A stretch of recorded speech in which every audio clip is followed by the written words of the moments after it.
Hello, everybody, and welcome to the Green Engine Podcast, Casting Out. I am joined by my co-host, Noah, the ex-Blazer owner. And I am joined by my co-host, Simon.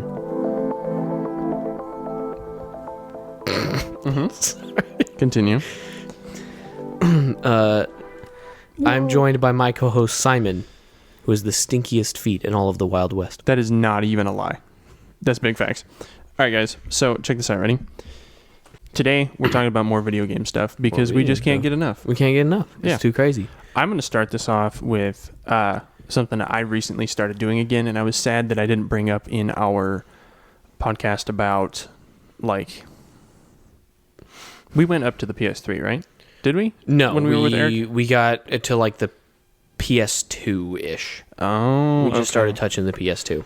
Well, I'm going to say this anyways because it's something I've been playing recently, and I want to talk about it because when we do that podcast, I probably won't have as much of a soapbox. Sly Cooper, Thieves in Time. I played it on my... Oh, I know why I thought I could do it. It was on the PS Vita. That's what I played it on. Oh, technically, it's on the PS3 too. Handhelds. Mm-hmm. So, this game, it was the fourth in the Sly Cooper franchise. Sly Raccoon in Europe, because apparently Cooper is another word for wiener. That's a bad word. Oh, nice. Kind of funny. So, basically, the controls are the most optimized they've ever been. And also, it takes place in, like, every notable century in the past. Like, you got the Ice Age, you got Japan, like samurai Japan, you got medieval Europe, like knights and shit. You got current day Paris, like museum type shit.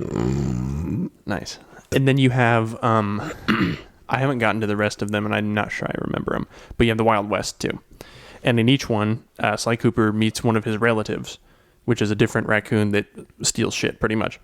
And all of them have a super cool ability that you get to use. Oh, nice. And this is what's the coolest, is in the Wild West, the one you meet there has a fucking revolver. So you get to play this game where it's like normally a beat 'em up, but you get to shoot now. That's fucking which is dope. Really cool for what it is, you know. And there's lots of really cool puzzles. And like I said, the movement for when it came out is really intuitive. Like, one of the key things about Sly Cooper is like climbing things, sneaking around, pickpocketing, all this shit. They just honed and refined it in this game, the last one in the franchise currently. And like, it's just so much fun, and you never feel like the controls are fighting you. That's one of my favorite things ever. A lot of old games have a problem with that, where you feel like you're constantly fighting the controls. Because I remember after I played this one on the PS Vita, I bought the Sly Cooper Remastered Collection on PS3, and I couldn't stand them because the movement was so shitty. Yeah. So I ended up just not playing them. But I went back to this one recently because it's available to stream on PS5. Right, if you have like the best fucking thing, the ultra bonus premium, cool guy PlayStation it's like Plus, tier 1 of one above just regular online. It's not that bad. Yeah, but oh man, I gotta say, it is one of the very few games in my life that I have played multiple times and beaten like all collectibles type shit. That and Odyssey. I'm currently playing Odyssey again. You saw that? Yeah, I saw that when I came over. I saw you playing that. Yeah, so this one's up there, and I was annoyed that I forgot to talk about it or include it. It would have been in my top 3 if I had remembered it. Oh, That's why I wanted to say something about it, because I was like, that game fucking slaps, and nobody knows about it. Yeah, no, I never even touched or heard about the Sly Cooper series until like a long while after they were done. I remember seeing Thieves in Time in GameStop, but I never like keyed into it because I didn't know or give a shit about that franchise. Right. It wasn't until I randomly heard you be like, "Oh, dude, this game is sick," and I was like, "The fuck, you've touched that game? I've just fucking seen it on a shelf once or twice." Yeah, dude. If you ever for some reason run out of things to play that. It is a really fun game. And even if you don't go for all the collectibles, it is a lot of game for what you get. And the fact that they crammed it onto the Vita was really impressive now that I'm thinking about it. No, that's really fucking cool. It's got a very almost like comic book drawn art style, but not to the point where it's annoying. It's just like barely you notice it on the edges of the characters. Oh. No, that's cool. I love that art style. Fully animated and voiced cutscenes, lovable characters. Each world that you're in, you get to play as. You can play as any of the characters in free roam around that fairly large area for how many are in the game. And like Bentley is a turtle in a wheelchair, and he like throws different types of bombs and has like darts and shit he can shoot at people. Murray is this big fat hippo that's strong as fuck and just beats the shit out of everybody. Sly obviously is the thief, and he has a cane that he can beat people with, and he has like a paraglider and all this shit. So his movement is truly unrestricted, and all this stuff you get and purchase with coins you get in the game by unlocking them by doing missions. So you don't start with everything, which is kind of cool. You got to unlock stuff. No, that's always really cool. I always appreciate when games actually have like stuff like that you actually have to unlock through playing the game and through gameplay, because nowadays it's all just, oh, you want these things? Spend your money, buy them. You spend more money, get more cool stuff. But like, I think a good example of that is like back in the like the days of like, for example, Halo 3. They had a bunch of cool different Spartan armor you could get, but you had to unlock it by playing the game and stuff like that. And it was really, really cool. And then like with Halo 5, when Halo 5 came out, it was all a loot box system. Right. And then Halo Infinite, it was a battle pass system like so many other games have, and like a store.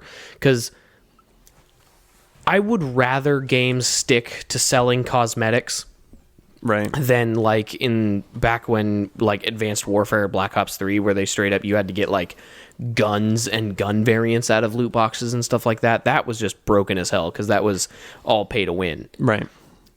So I much more prefer where we're at now, where everything you can buy is cosmetic, but it's somewhat frustrating because now you don't get anything cool for being good at the game or playing the game a lot. Battle pass systems kind of make that work. It's for online games. Yeah, they're kind of trying to like get the best of both worlds, because you have to buy the battle pass, but then you have to unlock the tiers by playing the game. But I don't know. I think that's kind of a cop out. It's just a way for like, I understand it with games like Fortnite and Valorant and stuff like that, because those are free to play games. They got to make their money somewhere.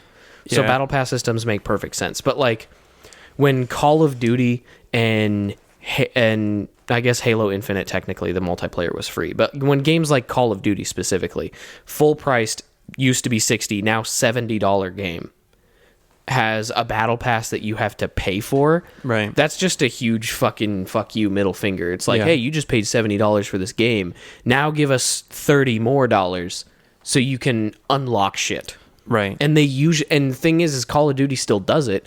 Call of Duty still puts guns in their battle passes. It's just they're like, because you know how a lot of battle passes, like every 5 to 10 tiers is like you can get what it is whether or not you buy it, right? The free tiers or whatever. The guns are always free tiers, but once the battle pass goes away, the gun goes away, and it's like, right, fuck you.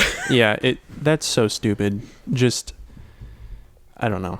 PS3, in my opinion, was the last good console.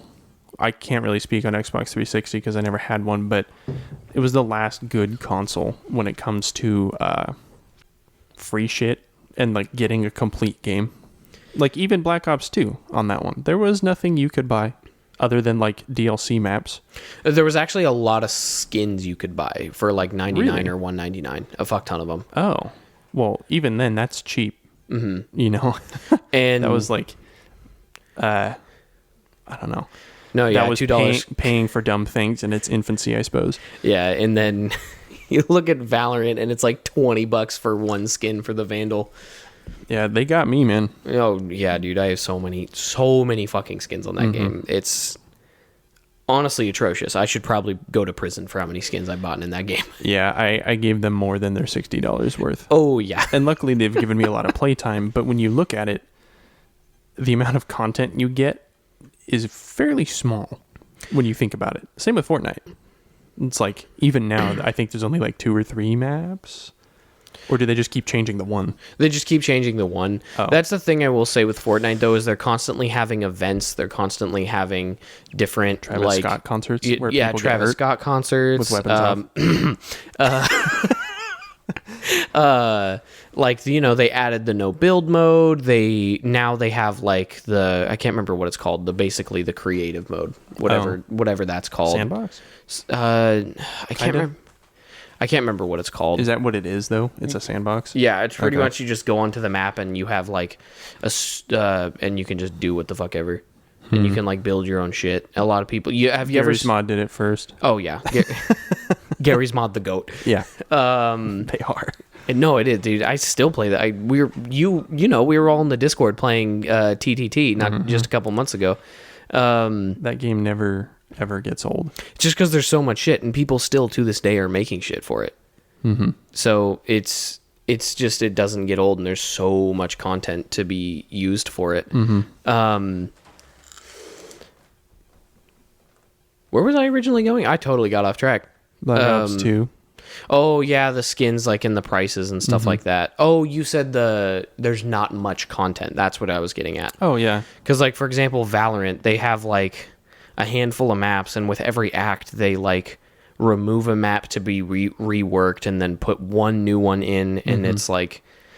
And I guess that's cool, but the number of maps never changes because every time they add one, they take one out of rotation. Yeah, it's like kind of dumb. Like thank God Split is back because I was so pissed when they took it out, but I can't remember what they took out, but when they put Split back, they took another map out of rotation for unrated. They did add a new map though. Yeah, Lotus, which is a shitty map that sucks and is also broken. Yeah. It's shortly after the map Lotus came out, they released a statement saying, hey, thank you for all your reports for all the bugs. Here are the bugs we have found. And it was a list of like 7 of them. Mm-hmm. And it said, we are still working to fix these bugs and bugs that we don't know exist yet. Wow. Have they ever had a map release that bad? Not to my knowledge. Probably because they had those fancy doors in there. Yeah. That probably had a lot to do with it. Well, yeah, and it's like, dude, if the map is so broken, get it the fuck out of rotation. Right. Because you have a bunch of people queue dodging now. Yeah, because it's absolutely sucks. And there's a glitch. You know the rotating doors that you were talking about? If you play as Jet, and at the end of the round when you have that last like 5-second timer, if you start rotating the door and you jump onto the door while it's rotating, if the round ends while you're on top of the door, there is a chance that you will spawn on the other side of that barrier that like keeps you in your spawn. Oh. And then you can just walk around the middle of the map and position yourself wherever the fuck you want before the round actually starts. No way. Yep. Wow. And to my knowledge, they haven't fixed it yet. That's kind of it's funny. It's like, actually. How do you have that bad of a bug in your map and you don't take it out of rotation? Right.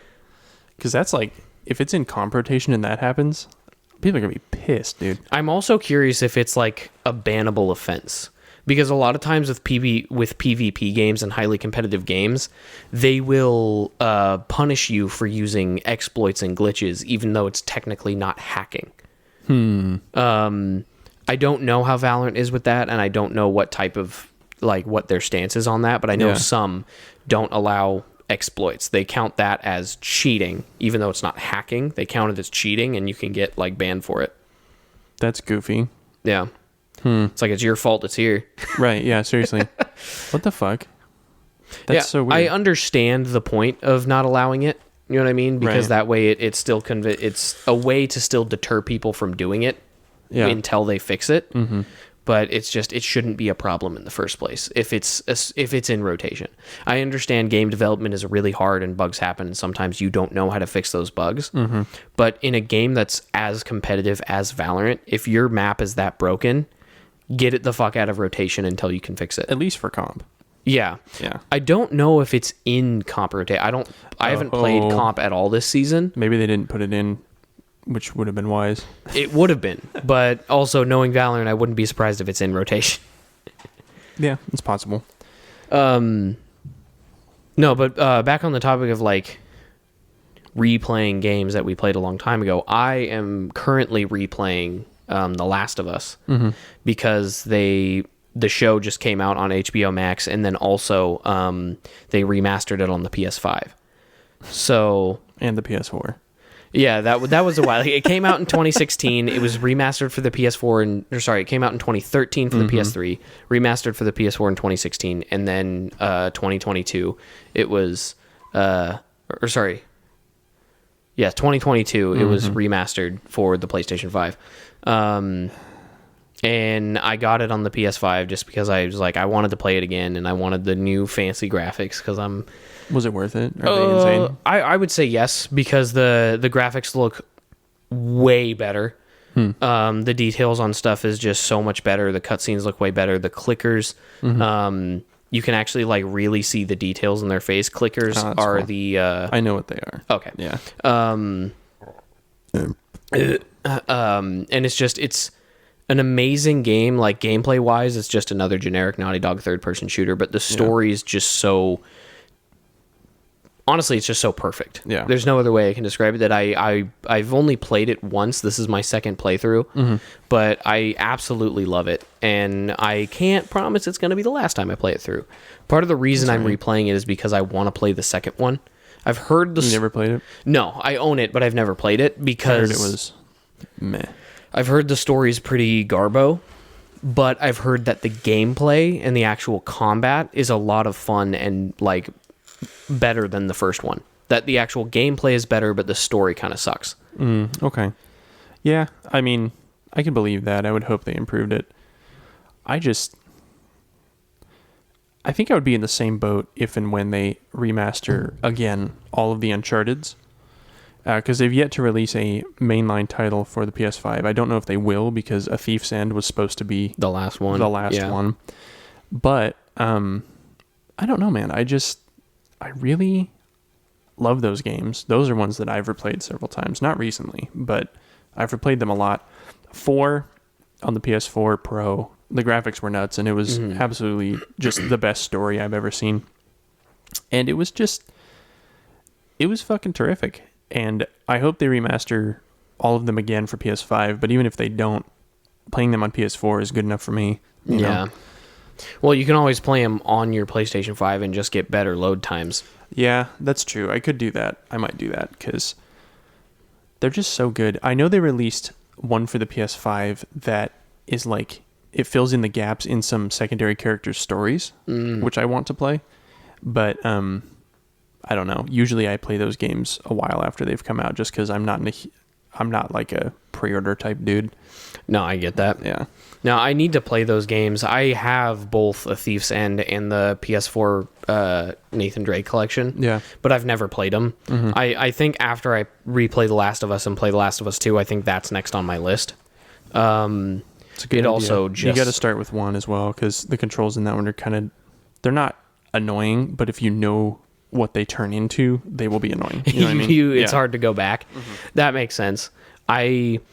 I will say the only thing that would keep me from going to the Uncharted collection is if it takes me too long and the Resident Evil 4 remaster comes out for PS5 by the time before I complete Last of Us 2. We're playing 7 right now. We are. That's pretty exciting. exciting. It's a lot of fun. It's I will say there are some of the actual like gameplay mechanic and controls that I'm not a big fan of. 8 fixed a lot of that. I think once we get to that one, you'll enjoy it a lot more because you'll be like, oh, this is better. Yeah. Cool. 7 feels really stiff, and it feels like... The best way I can describe it is it feels like you are like... His name is Ethan, right? The main character. It feels like he has a mind of his own, and when you're pressing buttons on the controller, you are physically forcing him to do something he doesn't want to do. Oh, yeah, he's sluggish. And I'm enjoying the game, but that is a complaint I have just because it doesn't ruin it for me. Yeah, trying to bring back tank controls in a way, I suppose. Yeah, it doesn't ruin the game at all for me, but it makes it a little harder to play. I think it's them going for, at least my take on it is that they were going for realism. That makes sense. Like, oh, when you tell him to stop moving, he'll still, he'll finish his step or whatever. But when I do that, I keep finding it annoying because I'm like, It's a video game. Just make him stop when I stop, dude. What the fuck? When I stop pushing forward on the joystick, he should stop moving. Right, yeah. And that'll happen all the time. And there have been times where I just walk into an enemy because of it. And I'm like, okay, dude, why? Like, What? IRL, if you saw that guy, you probably wouldn't finish your step. You know what I mean? All right. It's time to hear from our first sponsor. Okay, our first sponsor is bushybushings.com. All right, so bushings, they're everywhere in your vehicle, right? And they're just, they're little rubber things or plastic things if you upgrade them. And they are just real, they're there to make the ride comfortable, But if your ride is not comfortable enough, get you some Bushy bushings. What they do is they have this special, like, rubber, almost goo composite that makes any bushing that you buy and replace on your car from them even softer. So like if your if your shifter in a manual car feels too stiff, you're shifting and it's like, damn, that's just too stiff, man. You can get some Bushy bushings, put those Bushy shifter bushings in there, and you won't be able to tell if you're in neutral or any gear. Absolutely terrific. It all feels like one fluid motion. Yes, it's like just kind of jiggling it around as if there's no transmission in the car. It's wonderful. You might money shift. That's what you want. Fifth to second. Let's go, baby. Absolutely terrific. So if you're looking for a more comfortable ride and go to bushybushings.com/gridengine for 20% off your first order of bushings. Check this out. Ready? I'm checking it out. I want to show you, because I'm pretty sure it's not copyrighted. I don't know. One of my favorite things about Sly Cooper, this game specifically. All right, I want to share with you a couple of my favorite songs from this OST. One of the reasons that I love the game even more. All right, bet. I'm ready. This one.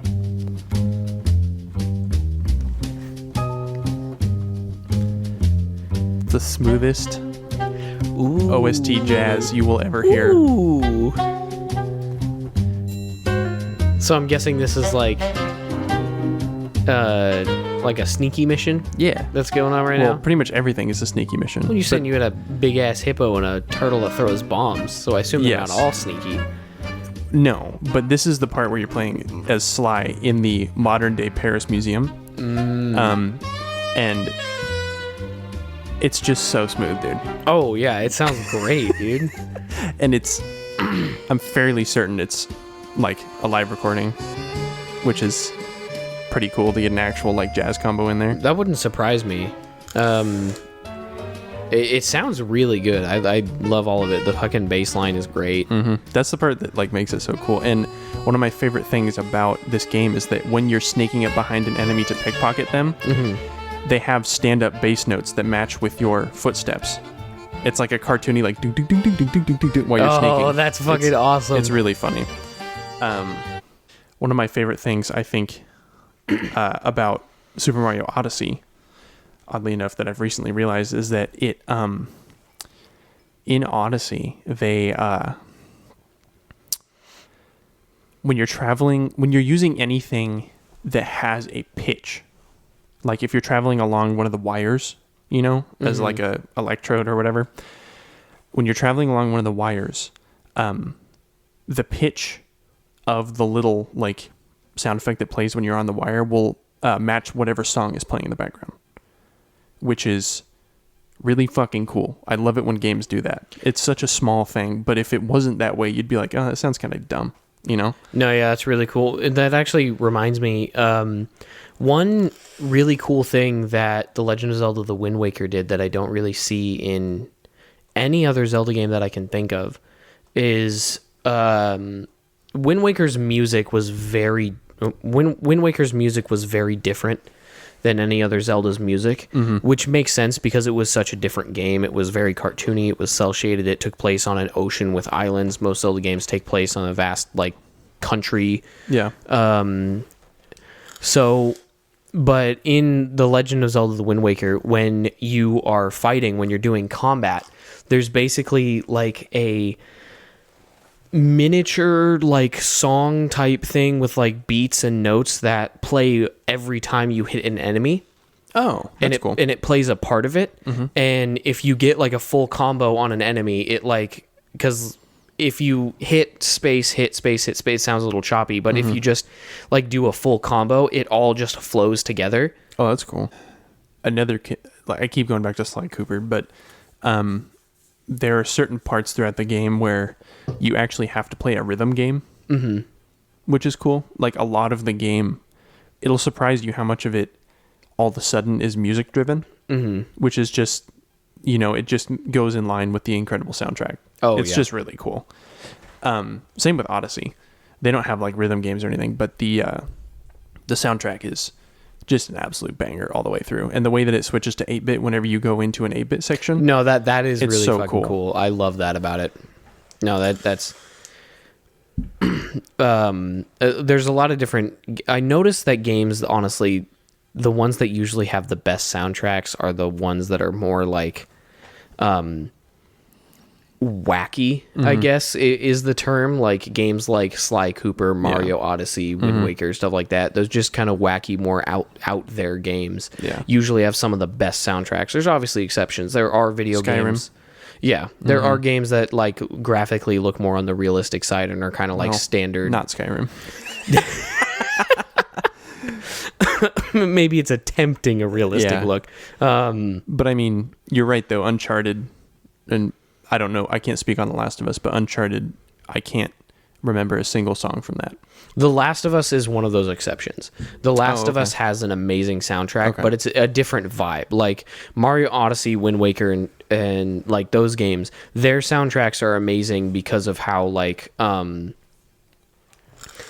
would almost say because of how like impactful and intense they are during gameplay. Well, The Last of Us, during combat and stuff like that, and during gameplay, it's kind of like you almost don't notice the music because it's just kind of generic action, like beating on drums, stuff like that. That wasn't a specific example, but the actual soundtrack, like for example, the main theme of The Last of Us, and then one of the songs that's called All Gone. Those two songs are two of the like best video game soundtrack songs I've ever heard. Right. And they're on the more like somber, emotional side. They're not like they're not like intense. They're not popping. It's very just like softer.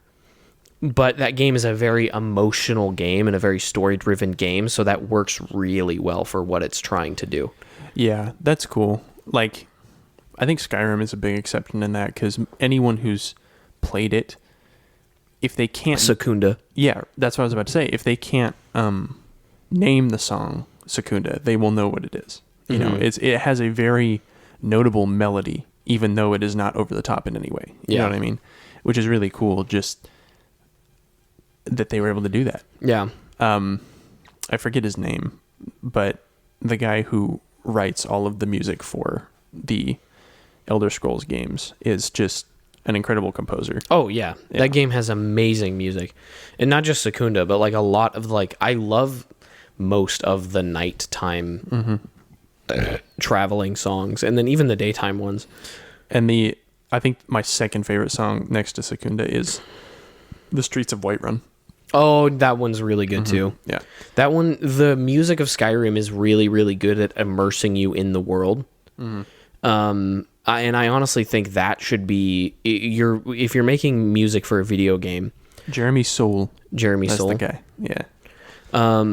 You should have one of two goals when making music for a game. Ooh, There it is. Continue.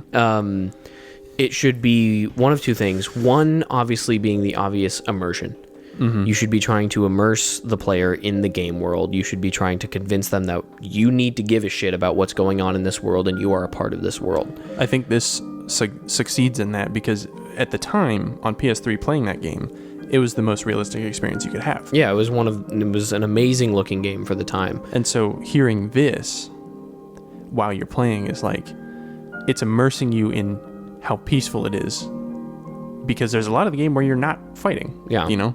How peaceful it is and just how beautiful the landscapes are, and just traversing this vast country continent, whatever you want. I guess it's a country, not a continent. It's just Skyrim music is a perfect example of the immersion type music. Yeah. The other side of that, the other thing I think you should try to accomplish is if you're not going for immersion, you should go for memorability, impactfulness. Like maybe the music playing doesn't like make you feel like you're a part of the world. Yeah. But it draws it draws your attention. It is intense, it's powerful, it's like once you play that game and you hear that song, because a lot of times when you're playing games you won't notice the music. Right. If a game is doing a really good job of immersing you in the world, sometimes you won't even notice the music because you're so focused about what's going on. Right. So if you're not trying to immerse people, you should basically be trying to get them to notice the music. Right. Yeah. It should like be like, hey man, this music that's playing right now, it matters. You need to hear this. Right. I think that a way they do that is by having something in the game match up rhythmically or melodically with the music that's playing. You know, that's what makes me, oh wow, yeah, I'm listening to that, huh? Yeah. You know. Like for example, Sly Cooper, that like bass line, I almost think that was like best of both. Because the scene you described, how it's like the museum, Paris, stuff like that, that was very fitting. Yeah. But it was also very unique and distinguishable. Yeah. And another one that I think does a really good job of doing both is Wind Waker's The Great Sea song. Yeah. Because that one, it's very, I guess the word could be like epic. Yeah. It's very big. It's very, and it. I'm struggling to find descriptive words to describe it, but it immerses you because it does a very good job of making you feel like you are an adventurer exploring this vast ocean, but it's also powerful enough to where when you're playing the game, you notice it. Right. You hear this music and it is impacting you. If you can accomplish one or two or both of those things, making music for a video game, you are doing an amazing job. So I think another game that has a great soundtrack that kind of goes unnoticed, which is sad, is Sea of Thieves. See, I don't remember any of it. I only played the game a little bit. Yeah. But I could not tell you. I would not be able to recognize any songs from that game. It's very well themed. I'm sorry, what's that fucking pause, dude? Just the. Oh. You know? No, Like, this does sound familiar. You, for what it is, just kind of a sandbox, sort of, but you can't really build anything, incomplete world type pirate game. Yeah. The soundtrack is awesome. Oh, yeah. You know? And another one that always kind of caught me off guard based on how the games are so mainstream and kind of just overdone is Assassin's Creed. Oh, yeah. Those soundtracks. Assassin's Creed puts a lot of work into their soundtracks. I love the one for the Viking game. Forgive me, I've completely forgotten the name. Valhalla. Yeah, even though I've played it a ton. That game, the soundtrack is just insane. And the use of culturally appropriate instruments is really, really cool. I always love that when video games actually, like when the people making video games put in the effort to only use like instruments or types of music that was available at the time period that the game takes place in. Yeah. That I think is, it doesn't work for everything, but it definitely has its time and place. And if done right, it can just do so much for the game. Like I think it adds immersion. Yeah. Like for example, Skyrim did not do that at all. No. Well, I mean, technically, a lot of the instruments they were using are from a long time ago. Yes. It was like an orchestra, which it's not like they were just rocking out to beat the shit out of a dragon, you know? Yeah. But I think the way they did Skyrim's music works perfectly for the game it is. Yeah. But, and then in the same hand, I think Valhalla very much so it's a much better game because of the choice to make the music fit the time period. Same with Black Flag. Black Flag has a really good soundtrack. That as OST well. is insane. It's absolutely one of my favorites. All right, guys. We're going to continue this OST/generic video game conversation in the next podcast 2 weeks from now. Podcast. Ooh. Thank you guys for watching. Don't forget to like, comment, and subscribe. And if you're here for some reason other than Grid Engine, our main channel, go check it out. The link will be in the description. See you next time. I got to find a song to take us out.